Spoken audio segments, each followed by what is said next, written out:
आज सकाळी खोपोलीमध्ये जी हत्या झाली, ती हत्या भयानक, हृदयाला दुःख देणारी हत्या आहे. मी आज बाहेरगावी आहे.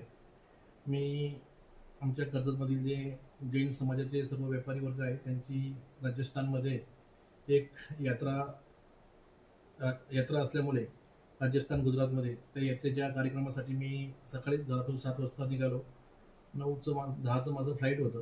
मी सकाळी 7 वाजता निघून 9 वाजता एअरपोर्टला पोहोचलो आणि मी फ्लाईटमध्ये बसल्यानंतर माझा मोबाईल 1-2 तासासाठी बंद होता. नंतर मी फ्लाईटमधून 11 वाजता अहमदाबादला उतरलो. तेव्हा मला कळलं की अशी एक खोपोलीमध्ये घटना घडलेली आहे आणि ती घटना इतकी मनाला दुःख देणारी घटना आहे, तर त्या घटनेचा जितका आपण निषेध करू, तितका निषेध कमीच आहे. परंतु काही वेळानंतर मला हेही समजलं का जिथे ज्यांनी घटना केली, ती घटना खोपोली शहरामध्ये झाली. शहरामध्ये होऊन अनेक लोकांची त्यामध्ये नावं घेण्यात आली. त्यामध्ये दुर्दैवाची गोष्ट अशी आहे, तर त्यामध्ये कर्जतचे आमदार महेंद्र थोरवेंनी कुठेतरी बातमी बघितली का तिथे त्यांनी माझंसुद्धा नाव त्या घटनेला जोडलं गेलं. ह्यामध्ये त्याचा राजकीय स्वार्थ साधण्यासाठी महेंद्र थोरवे या अशा गोष्टी करतोय. मी अगदी मनापासून मी अगदी धार्मिक ठिकाणी आलेलो आहे आणि मी धार्मिक ठिकाणी येऊन मी माझी शपथ घेऊन सांगतोय, माझा या घटनेशी कुठल्याही प्रकारचा संबंध नाही आणि जो मयत व्यक्ती आहे, ज्यांच्यावर आज हत्या झाली आहे, तो माझा सख्खा जवळचा नातेवाईक आहे आणि त्या माणसावर जी हत्येचं ऐकून मलाच इतकं वाईट वाटलं.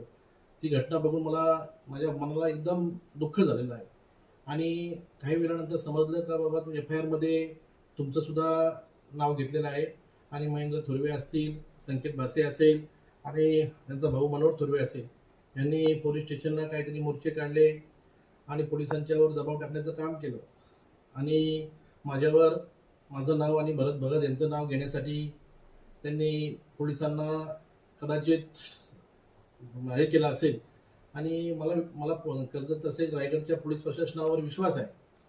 विशेषतः रायगडच्या पोलीस अधीक्षक अचल दलाल मॅडम यांच्यावर विश्वास आहे आणि न्यायदेवतावर विश्वास आहे.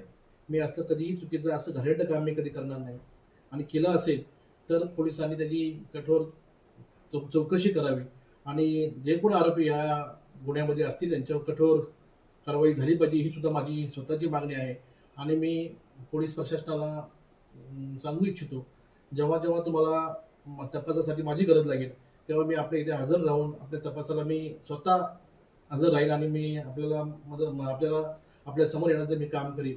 मी या माध्यमातून ज्या कुटुंबावरती प्रसंग ओढवला आहे, त्या कुटुंबाला मी त्यांच्या दुःखामध्ये मी स्वतः सामील आहे.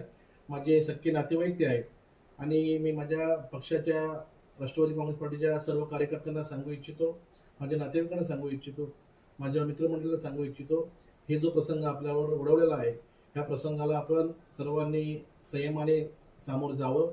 आपला पोलीस प्रशासनावर आणि न्यायदेवतेवर विश्वास आहे. आपण आलेला प्रसंग नक्कीच त्याच्यावर आपण योग्य ते मार्ग काढू आणि पोलीस प्रशासन असेल आणि न्यायदेवता असेल, हे आपल्याला मदत करतील असा मला विश्वास आहे.